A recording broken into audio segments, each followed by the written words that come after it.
Усім прывітанне, для вас працуе Зміцер Лукашук, і мы працягваем абмяркоўваць падзеі ў Беларусі і за яе межамі у нашым супольным праекце Еўрарадыё і Е-прамовы. Мой сённяшні суразмоўца палітолог Андрэй Ягораў. Добрый дзень, Андрэй. Добрый дзень. Насамрэч, вельмі шмат тэм, а мы з вами даўно не бачыліся, якія можна абмеркаваць, таму я не буду вызначаць, што мы пагаворым вот пра это. Шмат пра што пагаворым, але пачнем з ужо такога, можа быть, нават где-то аскоміну на зубах набіў усебеларускага народнага сходу. Я разумею, палітызацыя грамадства, таму нават да гэтага аналагу з'езду ЦК КПСС у беларусаў зараз ёсць нейкая пэўная цікавасць, там, што ж там, як там, але ці варта, на ваш погляд, увогуле звяртаць увагу на вот гэтае мерапрыемства, назовем гэта так. Ці можа быть, ну пройдзе і пройдзе, праходзіла раней, нічога ў краіне не мянялася. Што яны там могуць? Ніякіх юрыдычных, заканадаўчых, яны там не могуць нічога прымаць. Звяртаць увагу, ці варта, ў прынцыпе, так паставлю пытанне на гэты сход. Ну, канешне, варта звяртаць увагу, і не тое, каб гэты сход ніколі не вызначаў ход нейкіх падзеяў у Беларусі, таму што мы ведаем, што пачыналася ўсё з 96-го году, калі вось пачынаўся канстытуцыйны крызіс, то для Лукашенка трэба была такая імітацыя пазапарламенцкага дыялогу з народам. Парламент быў неправільны, ён неправільны народ прадстаўляў, таму трэба было сабраць правільны народ, які прымаў для яго правільныя рашэнні, адабраў, так бы мовіць, ягоныя правільныя прапановы. І тады ён так вось часткова легітымізаваў для Лукашэнкі гэты трэкт на змены ў Канстытуцыю Беларусі ў 96-м годзе. І ў пэўным сэнсе там паспрыяў таму палітычнаму крызісу, які тады быў, і зайграў на баку Лукашэнку. Тое самае, што, канешне, смешна выглядае, калі скажоная і незаконна прынятая Канстытуцыя другі раз можа быць неканстытуцыйным чынам змененая, але тым не менш, гэта таксама адзін з варыянтаў таго, што можа адбыцца праз гэты народны сход. Гэта тое, што яны абмяркуюць якраз Канстытуцыю, парадак яе прыняцця далейшы будзе не адпавядаць таму, што ўласна напісанае ў гэтай Канстытуцыі 96-го году. То бок яны, можа быць, паспрабуюць абысці праз нейкае адабрэнне гэтых новых паправак, новай формы дзяржаўнага ўладкавання і абысціся без рэферэндума потым для зацвярджэння гэтай Канстытуцыі. А гэта ўвогуле магчыма? Ну, я разумею, там дэпутаты палаты прадстаўнікоў, заканадаўчы орган. А які орган усебеларускі народны сход? Вот на сёння, калі паглядзець. Магчыма, конечно, яны там пасля, як Лукашенко прапаноўваў, яго зробіць канстытуцыйным нейкім органам ці яшчэ што, на дадзены момант ён жа, што з сябе ўяўляе? У юрыдычным, скажем так, сэнсе ён уяўляе сабой сход, які адбываецца як рэспубліканскі сход у межах закона аб рэспубліканскіх і местных сабраннях. Это такое сабранне, яно можа прымаць рэкамендацыі да рашэнняў, і потым Лукашенко можа зацвердзіць нейкія ягоныя рашэнні указамі, а паколькі ў ягоныя указы і дэкрэты гэта лічыць найвышэйшыя акты, то вось такім чынам яны могуць што-небудзь там праводзіць і праз гэты сход. Але самі рашэнні яны не валодаюць ніякай юрыдычнай сілай.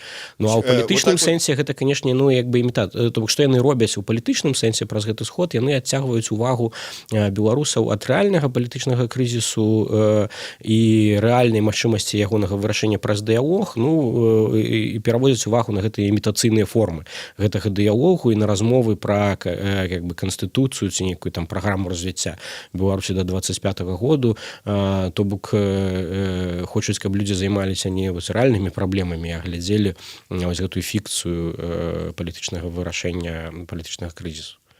А по вялікаму рахунку ці можа быць гэты ўсе беларускі сход нейкім, я не ведаю, калі не пляцоўкай для грамадскага дыялогу, то нейкім першым крокам на гэтым шляху?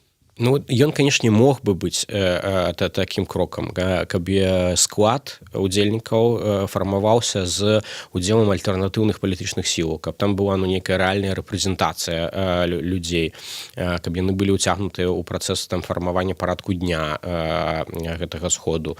То бок, як першы крок, гэта магло б быць скарыстанае ўладамі, калі б яны рэальна хацелі вырашэння палітычнага крызісу праз дыялог, але яны абралі цалкам іншы шлях, яны выбралі шлях усталявання ў Беларусі такого вайсковага становішча, паліцейскага кантролю над усім, ўжывання проста брутальнага гвалту адносна да ўсяго, што тут як бы рухаецца, шлях на такое падаўленне. Ну, а вот гэтыя формы як бы дыялога, яны цалкам імітуюцца.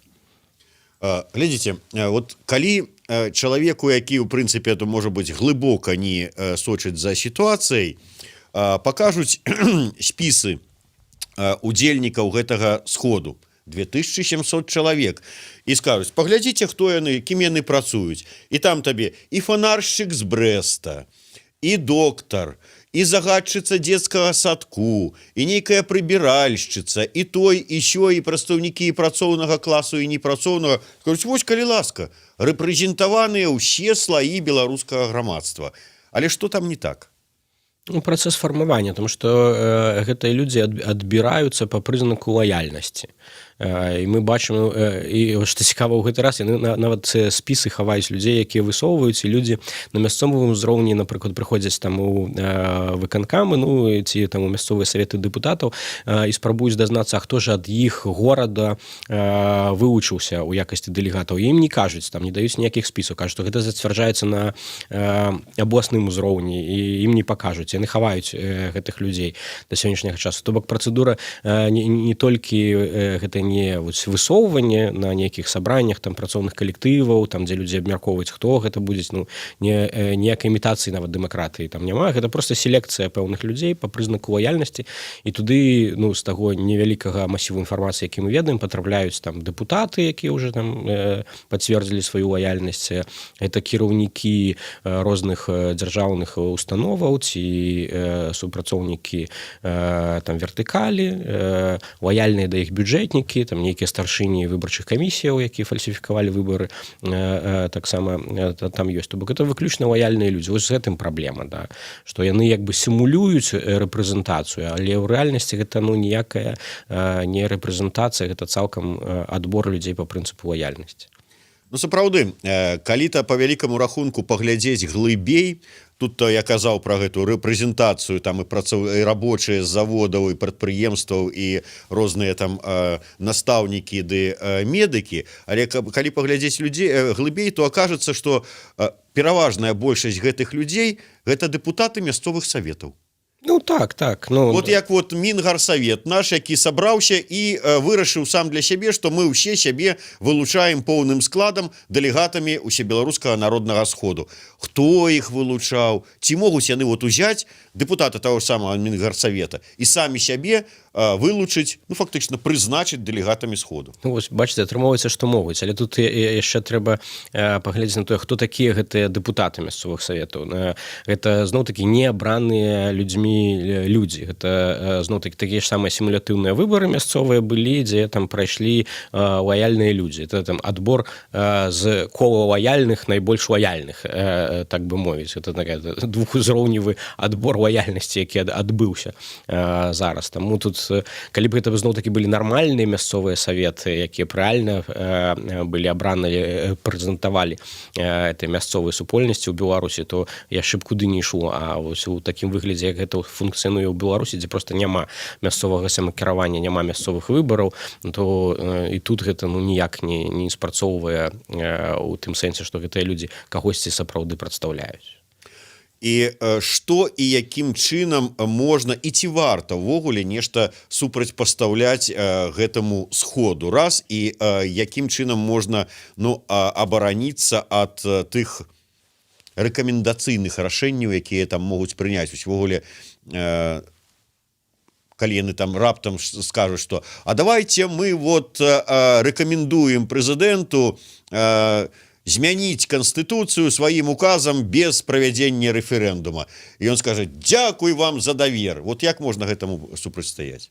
Ну, гэта, канешне, будзе нелегітымным рашэннем, ну, і такого кшталту дзеянні трэба аспрэчваць, у сэнсе, там мусіць быць нейкая...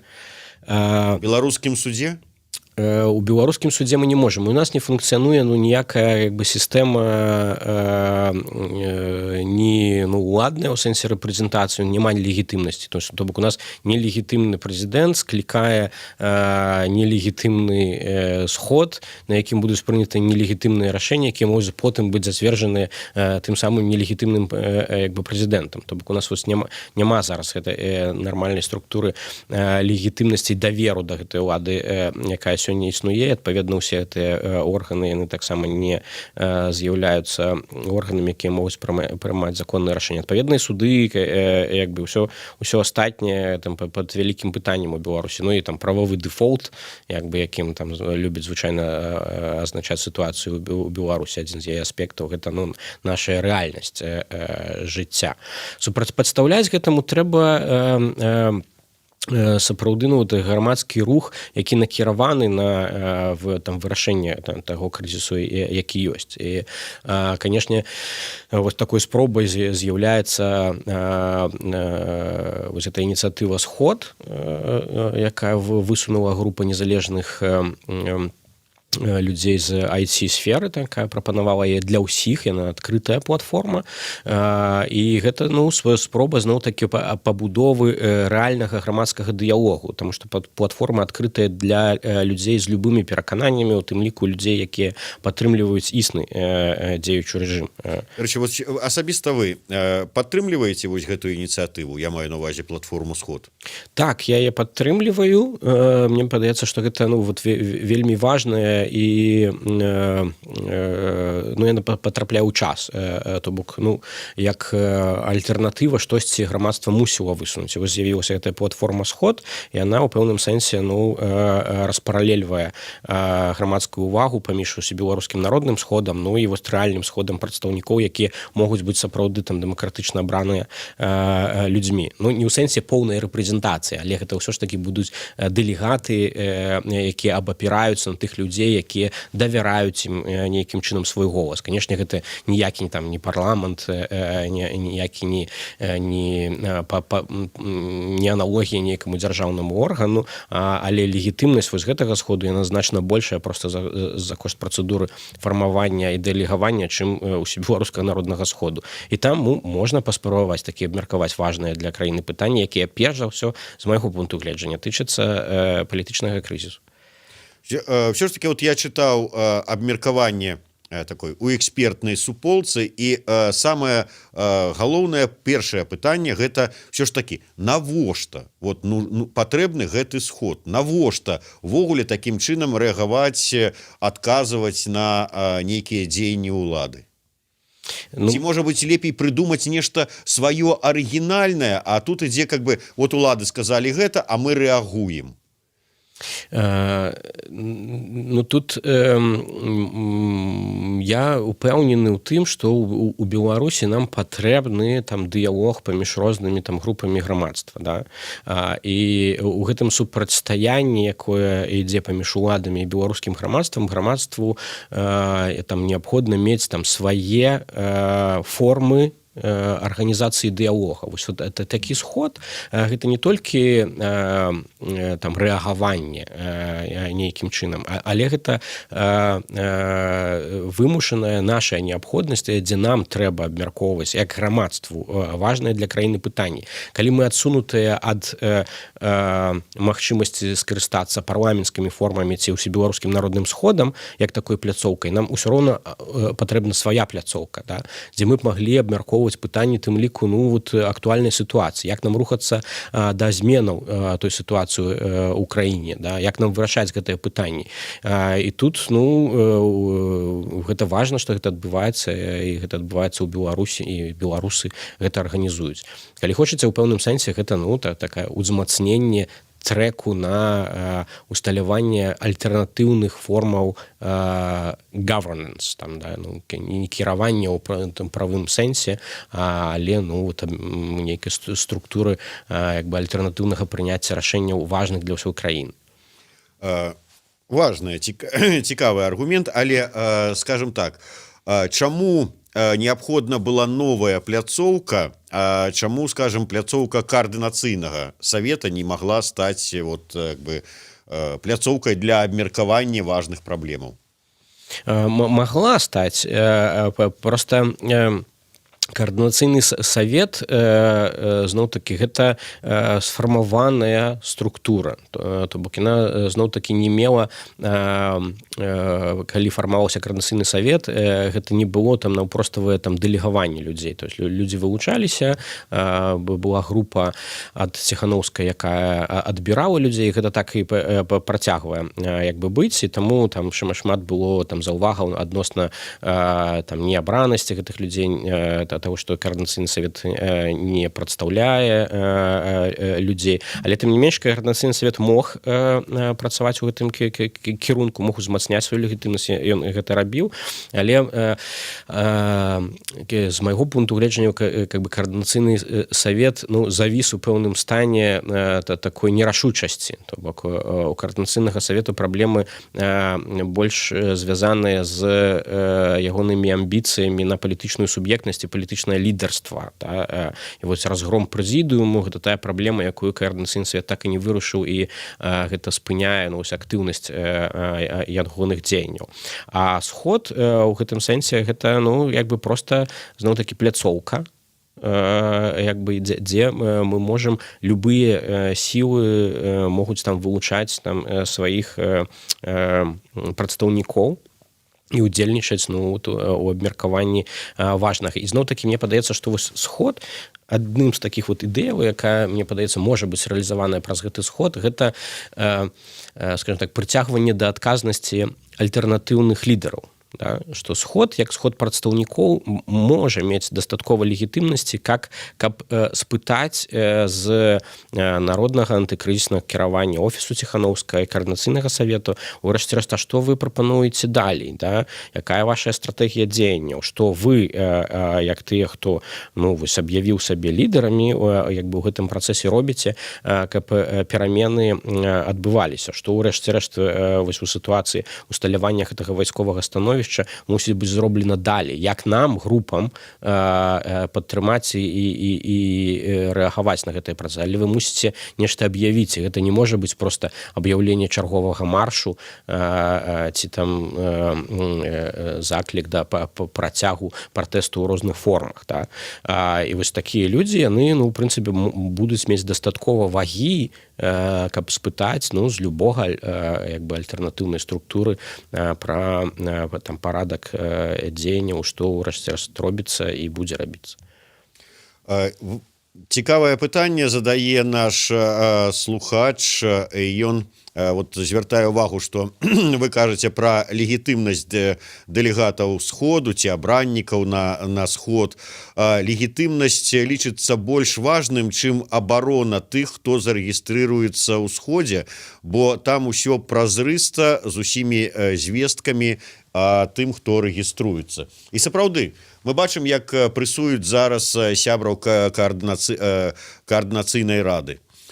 Тут людзі рэгіструюцца, і фактычна гэта як сігнал. Вот гэтых вось актыўных трэба ціснуць, прыціскаць да пазногця, бо вот гэта тыя, хто можа нешта не тое зрабіць ці заклікаць у дачыненні да дзеючай улады.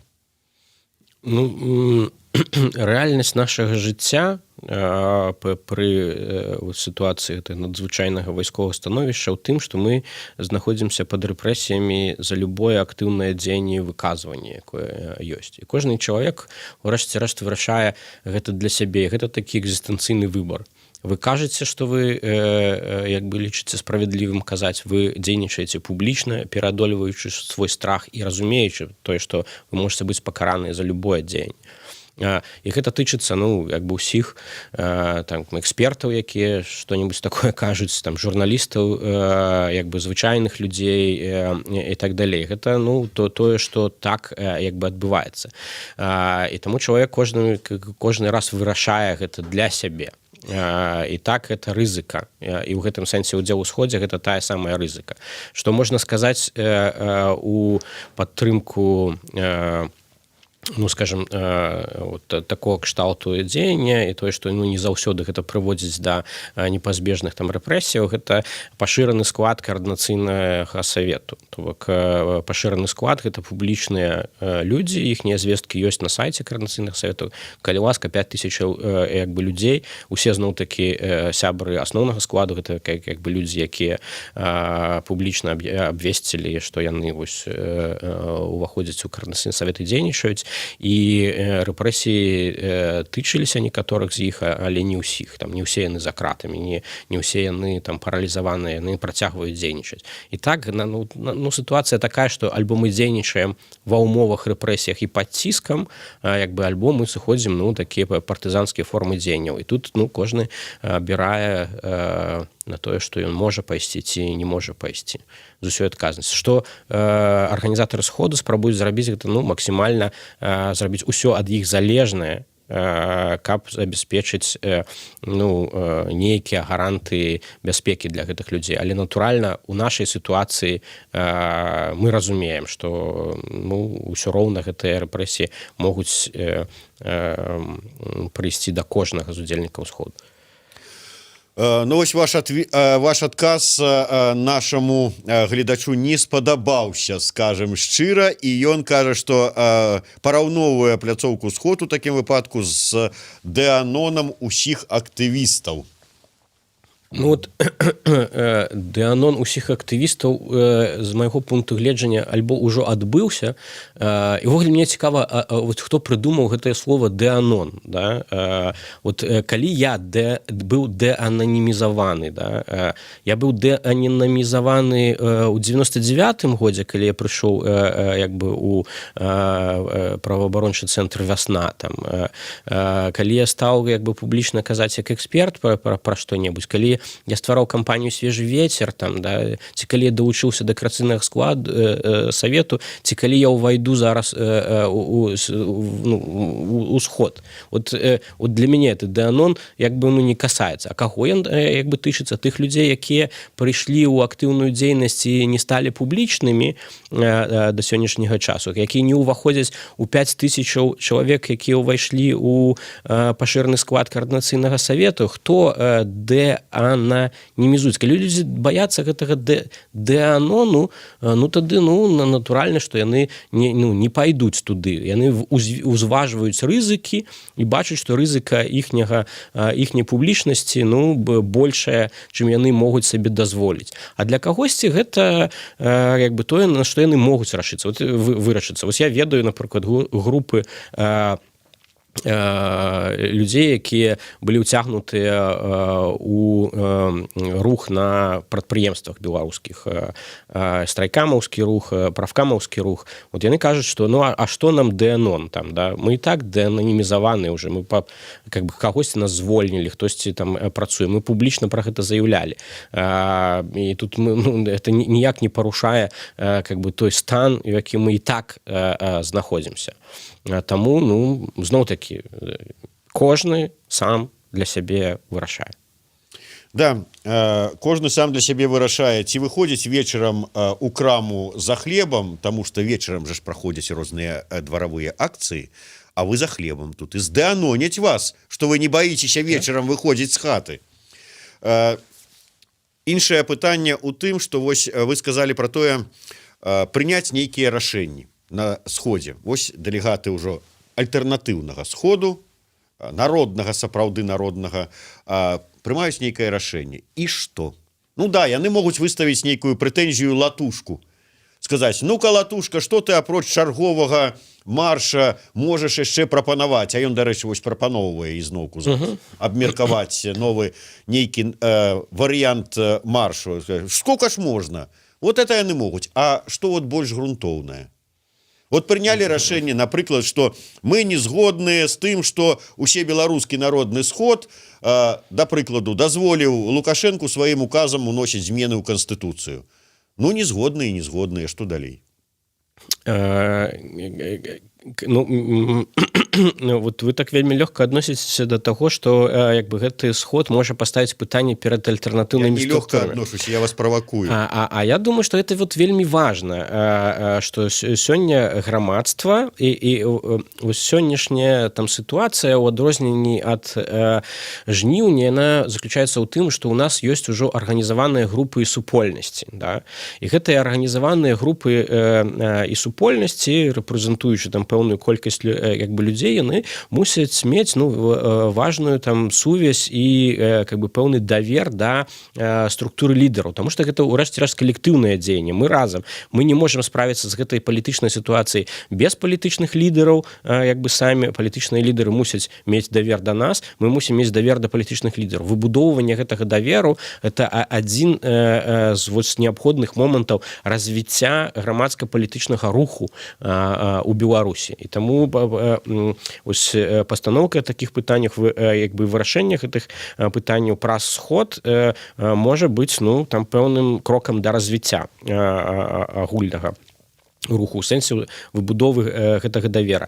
Ну і супрацьпастаўленне публічнае пазіцыі дзяржавы і імітацыйнаму ўсебеларускаму народнаму сходу таксама важнае. Да? Мы мусім бачыць, што як бы ёсць альтэрнатыва, што грамадства не згоднае, што як бы ёсць там прадстаўнікі, якія выражаюць там іншую пазіцыю.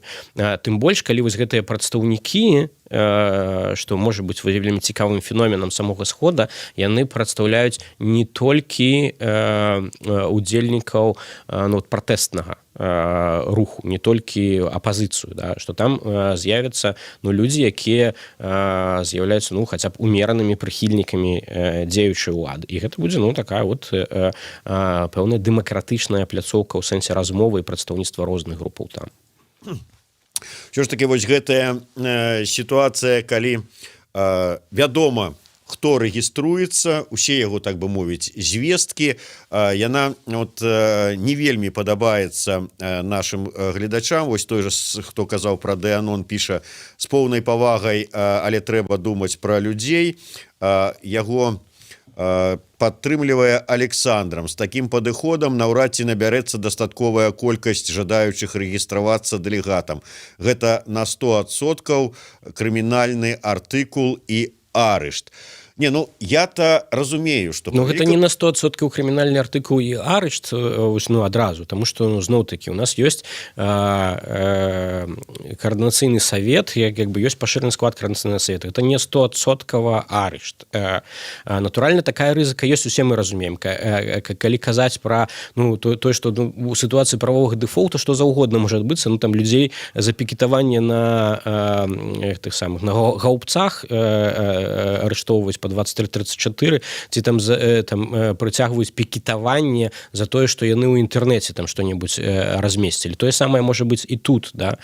Але мы мусім разумець, што гэта не 100% адбываецца, не з усімі і не абавязкова. Так, сапраўды, па вялікаму рахунку можна, конечно, зрабіць нейкае там у інтэрнэце на пляцоўцы там ананімнае вылучэнне дэлегатам. Уявім сабе, што гэта там можна зрабіць, але потым як далей ананімна прымаць рашэнні, браць удзел у працы гэтага сходу. То есть ананімныя сабраліся, неяк ананімна нешта вырашылі і ананімна прапанавалі. Гэта ўжо, конечно... Не, гэта так не пройдзе. І зноў-такі я ўпэўнены, што у розных супольнасцях ёсць дастаткова людзей, якія могуць прымяць на сябе такую персанальную рызыку і пайсці. Калі людзі арганізуюць абмеркаванне на гэтае пытанне адкрытае, я думаю, што там такія людзі будуць. І па дынаміцы вылучэння кандыдатаў, якія я назіраю, яна неблагая. Людзі там вылучаюцца, яны гатовыя браць на сябе. Ну, палова месцаў там зараз там запоўнена для галасавання, і гэта яшчэ не аб'яўлена публічна, хто гэтыя людзі. Мне вельмі цікава будзе паглядзець, калі дэанон тых, хто зарэгістраваўся і пайшоў на гэтую рызыку, адбудзецца, і мы паглядзім, што гэта за людзі, каго, з якіх групаў, како яны прадстаўляюць па сваім профілю, што гэта палітыкі, не палітыкі, гэта там прадпрымальнікі, працоўныя, хто гэта як бы ўвогуле. І калі мы пабачым іх, пабачым, з якім пасланнем яны звяртаюцца да людзей, магчыма, гэта матывуе шмат каго далучыцца да іх у гэту кампанію. Можа, гэта будуць вельмі сімпатычныя людзі. На іншую тэму, сённяшнюю, можа быць, тэму, вы не адзін раз сказалі пра вайсковае становішча фактычна у краіне, прававы дэфолт.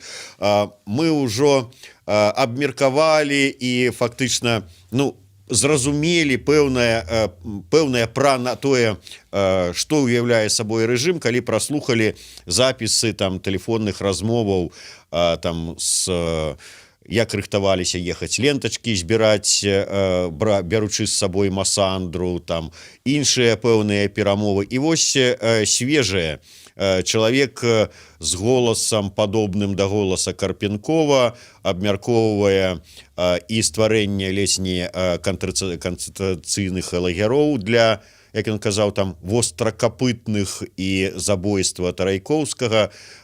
Пасля праслухоўвання гэтага запісу нешта новае пра сітуацыю ў краіне для сябе знайшлі? На жаль, гэта просто пацвярджае самыя горшыя падазрэнні, якія там былі. То бок мы назіралі тое, што адбывалася ў краіне, назіралі там, як усталёўвалася гэтая паліцэйская сістэма гвалту, новага гвалту, які мы не перажывалі як раней у такіх маштабах у Беларусі, пры тым, што аўтарытарная сістэма існуе тут шмат гадоў.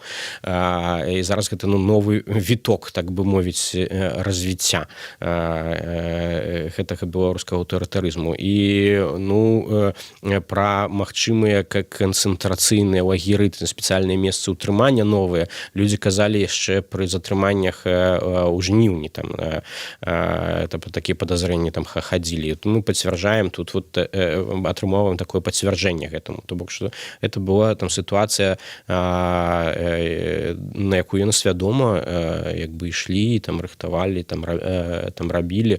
І да, наша рэальнасць зараз такая. І вашыя прагнозы, да чаго гэта можа дайсці? Мае прагнозы яшчэ жнівеньскія, яны былі даволі сумныя, і тады казаў, што ёсць толькі два шляху вырашэння грамадска-палітычнага крызісу ў Беларусі. Гэта альбо дыялог і перамовы, альбо яны вырашацца на ўсталяванне вайсковага становішча, і ўтрыманне гэтай сітуацыі за кошт сілы. І гэтая сітуацыя, замарозкі гэтай сітуацыі усталявання вайсковых становішча, яна можа прывесці да таго, што змены наступяць не хутка. І гэта там 2 гады перспектыва існавання такой сістэмы, пакуль яна не зламаецца пад ціскам і нашым, і ўнутраным ціскам. Таму што у сучаснасці, мне падаецца, што яны не могуць выжыць у такім стане доўга. І што цікава, за такім усталяваннем гэтых вайсковых тыпаў рэжымаў заўсёды потым ідзе іхняя лібералізацыя. Яны ламаюцца на этапе вымушанай лібералізацыі. Як толькі ўзнікне неабходнасць, яна ўзнікне адкручваць назад гайкі, яны пасыплюцца. Па вашых прагнозах, калі глядзець на якім шляхам ўсё ж такі пайшла развіццё сітуацыі, то 2 гады. Я думаю, не менш. Для мяне гэта такі, тое, што я магу уявіць гэты гарызонт, іх трываласці, гэта там 2 гады. 10-2 гады, так.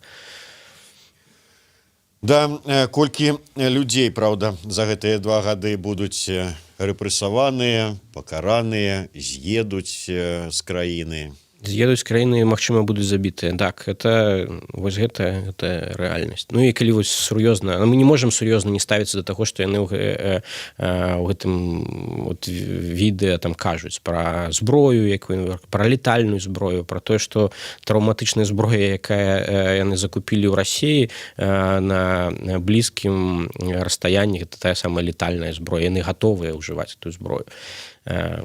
Таму да. Дзякуй вялікі.